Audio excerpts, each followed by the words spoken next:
Hey, what's up Aquamigos? How are you guys doing today? It's crazy old Tobias here with another fish video. And I just got back from Lowe's a little while ago. This is the stuff I bought right here. It's going to be for my DIY trash can filter build. We're not going to be building the whole thing today. Actually, I don't even know if we're going to be building any of it today, but I am going to test a couple things out just to make sure that they work.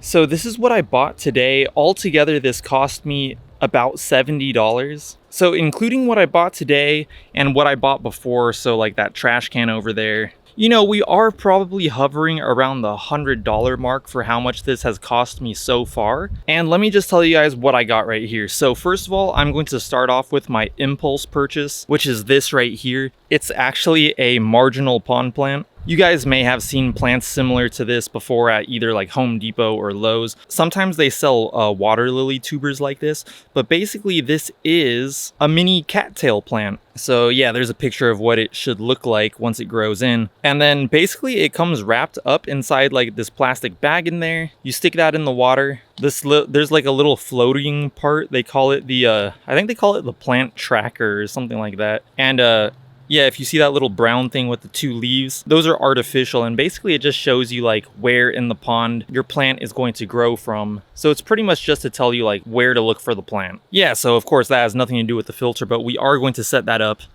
And then over here, I bought way too much PVC pipe. I don't know what I was thinking. I don't know why I thought it was a good idea to buy this much, but these are about 5 feet long each, and they are 1-inch PVC pipes. One of you actually commented in my last video, kind of warning me about PVC pipes, about them being toxic. So I actually went and did some research, but of course I encourage everyone to do their own research. I'm just a random guy. I'm just a random crazy guy on the internet. But when I looked it up online, from what I understand, PVC pipe will only leach toxins into the water when it reaches about 143 degrees Fahrenheit, which is very hot. And I know that's totally possible. I mean, here in the summer, we get to around 120 degrees Fahrenheit, but I will have the pipes in the shade and there's gonna be water running through them. So I really don't think it'll be too much of a risk. And then the other thing is that PVC cement or glue, from what I understand, and of course guys, do your own research on this, but from what I understand, once PVC cement or glue dries, it's non-toxic. So don't put it in the water when it's still wet, but if you wait until it's completely cured and dried, then it should be totally safe. So like I was saying, we have the PVC pipes.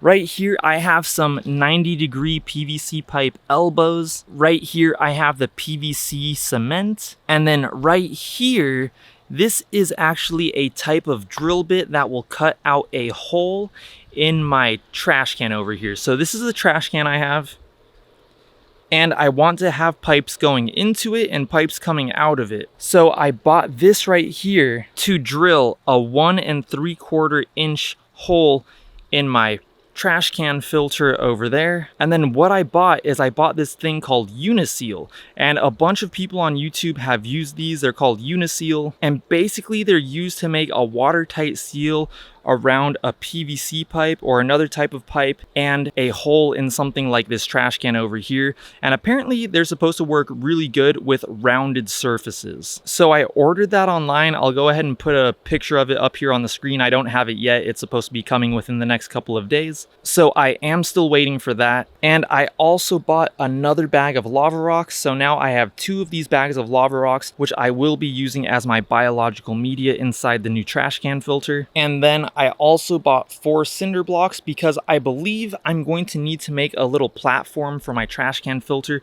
because I do think I'm going to need to bring it a little higher up.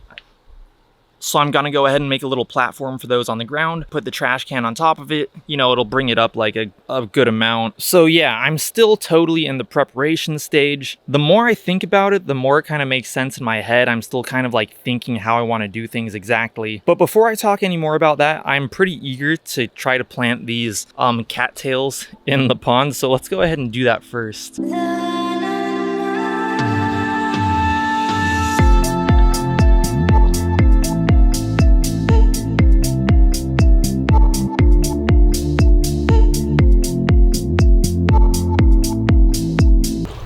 So it says drop net bag into container, fill with heavy pond soil or pea gravel to top off plant. I wonder.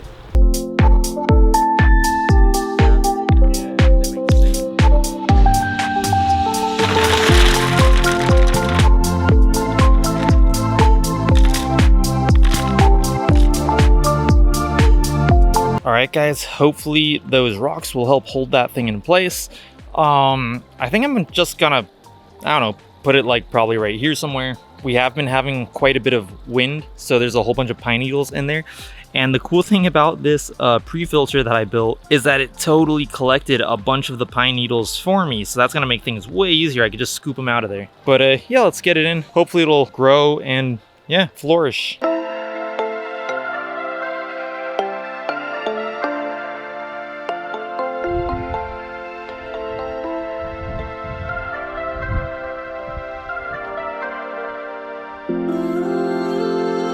Alright guys, so that's where the cattails will be growing from.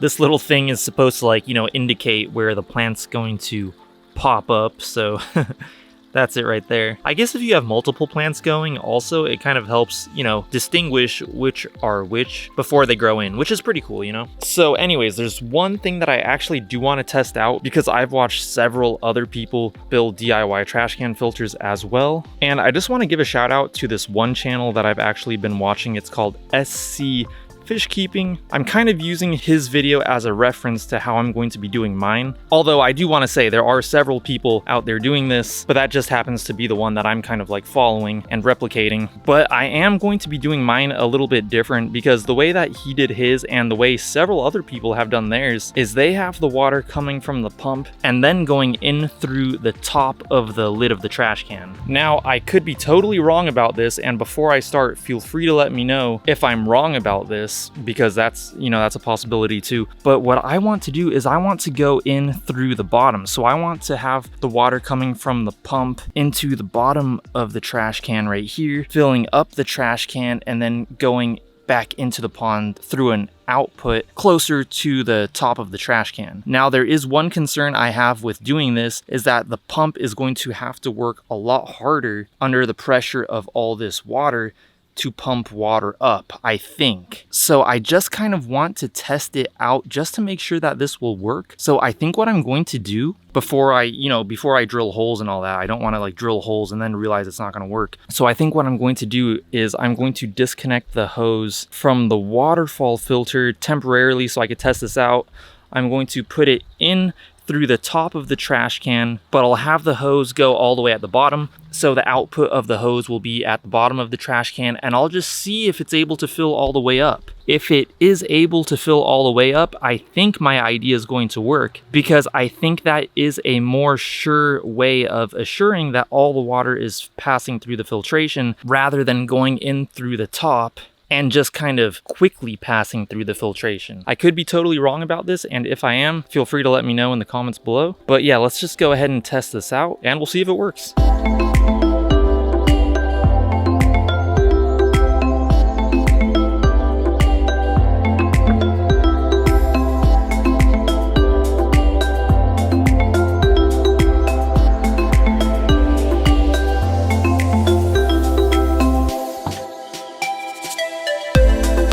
Alright guys, so this is what we're looking at right now. And of course, this isn't the way it's going to be finally. Like when I finish, what I want to do is I actually want to have this hose going into the bottom of the trash can, but I'm just doing this temporarily so I know that it'll actually work. So pretty much my logic is that as this fills with water, the pump is going to have to work harder because there's going to be more pressure on the pump to pump water into the trash can. So that's why I want to see if the pump is strong enough to actually pump water all the way to the top of this trash can. I have this bucket in here with some rocks just to help hold down the hose so it doesn't float up, you know, when I plug it in. But yeah, let's just see what happens. All right guys, so it should be going right now. It's already starting to fill up. And you know, once this trash can's full, it's gonna be pretty heavy. This is going to be about 400, I think roughly 400 pounds of water. You know, I believe this is a 50 or 55 gallon trash can, I think. So yeah, let's just give it a couple minutes and see what happens. And there we have it guys, it looks like it worked. I mean, I think it is a pretty strong pump, so I guess I shouldn't be too surprised. So this is pretty cool, guys. It looks like I will go ahead and have the water enter through the bottom. Then as the water rises, it'll pass through all the filtration that I put in there, and then I'll have the output, you know, somewhere, you know, around this area of the trash can going back into the pond. So yeah, pretty cool, guys. I actually left it alone for a minute, and as you can see, the water is already dropping because I believe what's happening is that, you know, it's kind of siphoning the water back the way it came because the pump is lower down than where I'm assuming the end of the hose is. Yeah, but I'm pretty glad that's gonna work. I'm gonna go ahead and pump all that water back in here using my secondary small pump, and I'm gonna go ahead and hook the pump back up to the waterfall filter. I just wanted to test that out real quick just to make sure that, you know, it would work for sure before I go ahead and drill those holes and everything.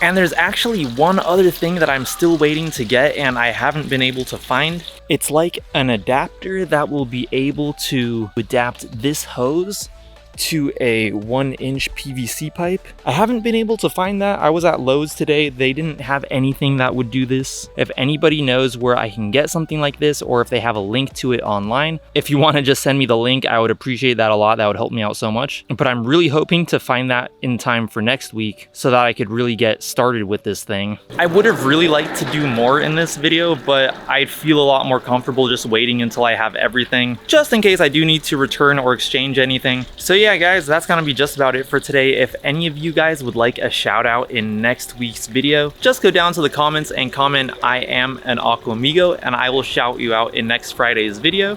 Fridays are the day that I post fish, pond, and aquarium videos. And if you guys did like this video, I'd really appreciate it if you went down there and gave this video a like. That would help me out a lot. And if you'd like to see more videos by me in the future, make sure to go down there and hit that subscribe button and also hit that bell notifications button. To you guys who do watch my channel, I just want to give you guys a huge thank you. As a small YouTuber, your support means a lot to me. And I just hit another like little milestone. I hit 2 million overall channel views, so I just want to say thank you guys so much for that. And yeah, if you guys would like to follow me on Instagram, I'll go ahead and put my handle right here. It's at YT_Tobias, and I will talk to you guys in my next video. Peace.